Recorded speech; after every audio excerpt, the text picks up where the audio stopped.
Hello, everyone. We are here today with Jean Anaya Moya, who is a participating artist in Las Santeras Images of Faith and Folklore that is being exhibited at the Harwood Museum in Taos, New Mexico. This exhibition is co-curated by Gustavo Victor Goler and Harwood curator Nicole Ashley Dial K. How are you, Jean? I'm doing well. How are you doing? Great. Just great. Let's just go through a few questions here. I wanted to ask you, just to start off with, is where were you raised, and where do you live now? So I was born and raised in the village of Galisteo, New Mexico. And I have been fortunate enough to still live in the village. I live in a home that was purchased by my grandparents in 1905, and it has stayed in my family for 4 generations. Wow. So I've been here for 100. I've lived. This home has been part of the family for 150 years. Right. You look great So, for yeah. over 100. Thank you. So it's an old Adobe, huh? I assume, or? So it is an old Adobe. My grandparents were sheep herders, and they had a ranch in Stanley, New Mexico. And so this was midway to Lamy, where they would sell their sheep. So they had a place in Stanley, and then here in Galisteo. Oh, that's great history. Tell me, how many years have you been an artist, and how did you become an artist? So as a career artist, I started about 27 years ago. I've always had a love for art, and as soon as my children were old enough, I began to pursue my career about 27 years ago. So I enjoyed working in different medias, and about 25 years ago, I discovered New Mexico traditional folk art, which I fell in love with, and that has been my passion ever since. So how many years have you been in Spanish Market?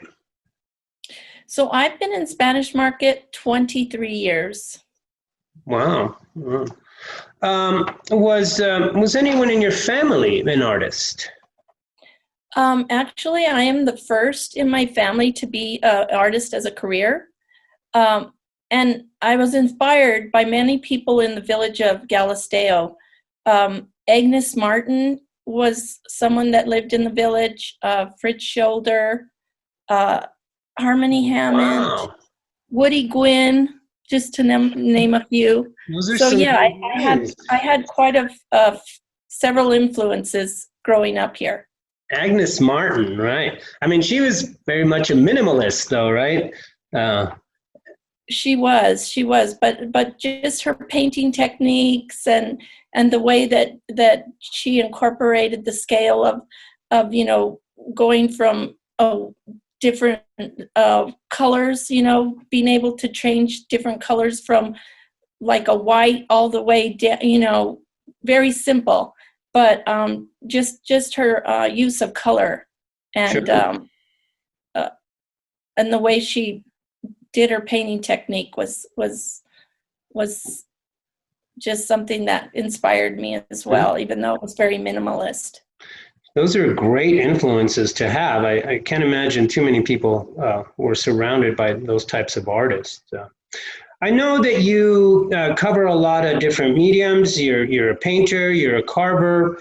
Can you elaborate on that a little bit? Because I know that you do other things as well within the cultural arts of New Mexico. Well, originally I started in retablos back in about 1998, and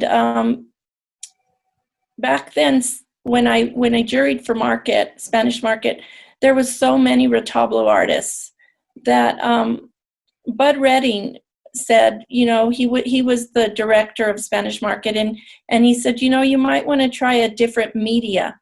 So I started with straw applique. after working in retablos. And I fell in love with that media because it was kind of being able to paint with straw and tell stories. So that's how I first got into market, was first with retablos and hide paintings, and then I did straw applique, which is what I'm mostly known for, is my straw applique. And then I wanted to elaborate my boards, my panels that I used, so I started carving. And I started taking classes with Felix Lopez, and really fell in love with carving. And so then I started doing bultos and relief carving, and I kind of now combine a little bit of everything that I've learned into my pieces. No, that's fantastic. I know you're an amazing carver. You do such a great job, and you're really good with deep reliefs and the way that you use perspective. I'm going to say maybe a little better than Felix Lopez in the relief carving arena. But he's another great educator for you, I'm sure. Can you describe your work a little bit, and maybe just your thought process, how you lead into one of your pieces, research? Well, a lot of my pieces that I create are from my everyday life. Like I said, my grandparents were ranchers and farmers, and so San Isidro is one of the ones I love to do the most. Because it really relates to my history. Another one is San Jose, because my father was a member of the San Jose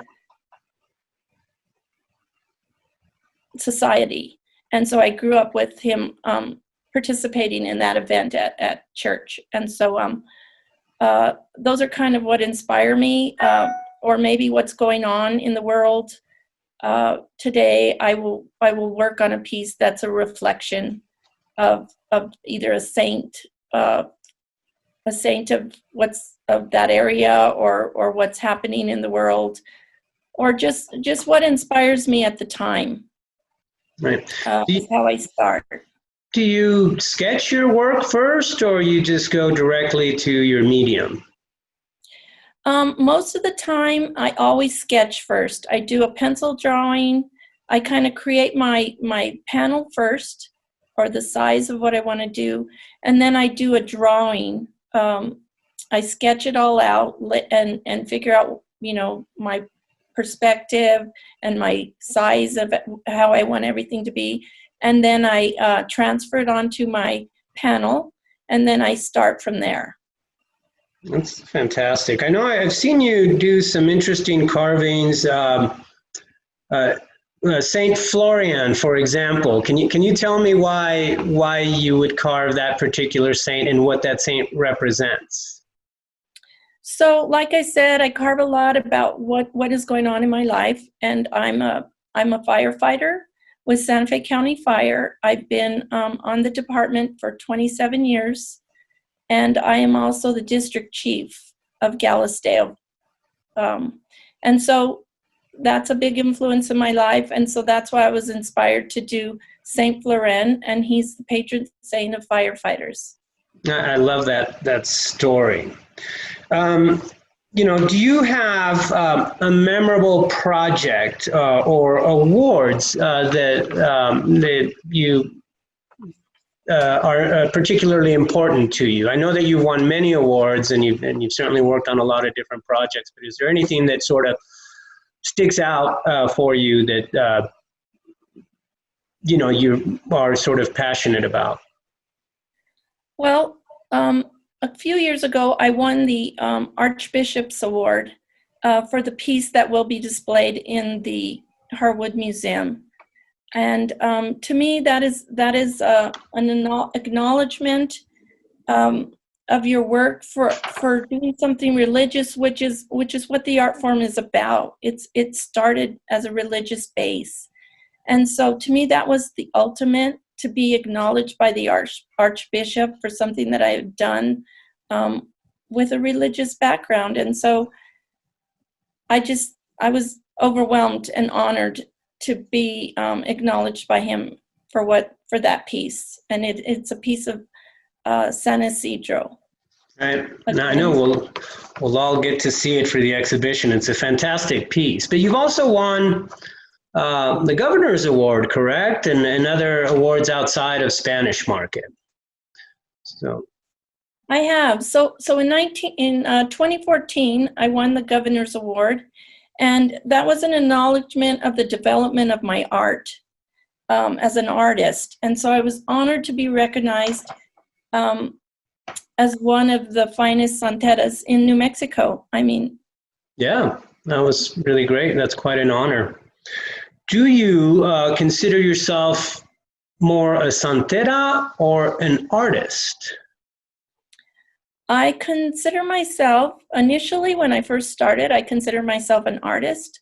But as I evolved, and because most of my work is religious-based, I consider myself now a Santera, which there isn't very many of us, so that's even a bigger honor because it's more, it was a male-dominated art form, and so it's wonderful to be able to have be a part of that and be accepted into that realm with the Santeros. Right. That's the whole reason for this exhibition, is to explore the Santeras of New Mexico. So many of you have been around for a very long time, longer, I think, than most people actually imagine. And so it's great that you've been able to pass down that tradition as well as create a career for yourself in that particular field. Final question, is there anything else that you would like to add, that you would like to say either about your work or yourself? Well, I just want to say as a Santera, my art is a reflection of peace, solitude, and meditation on my spiritual devotion. And it's the greatest satisfaction having someone appreciate my work, not just for the beauty, but also for the understanding of the efforts, the skills, and that is involved in finishing a piece. So I've been able to, since even though I didn't have any artists in my family that I followed, my two children are following in my footsteps, which I'm extremely proud of.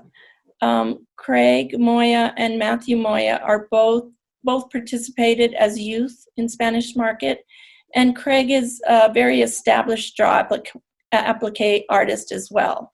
So those are the things I'm most proud of as an artist, is being able to pass this tradition down to my children, and I've taught a lot of youth as well in this art form. So it's just a wonderful feeling to be able to share this tradition with the younger generation.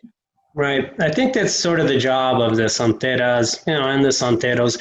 It often does get passed down from family member to family member, but as well, to be an educator and to be able to pass it down to the youth is really something wonderful to maintain the cultural arts of New Mexico.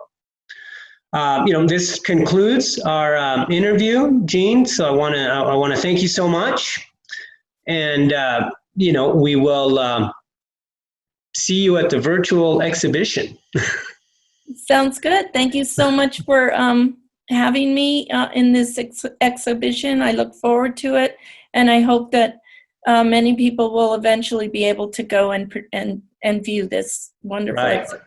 I think it'll happen. All right. Take care.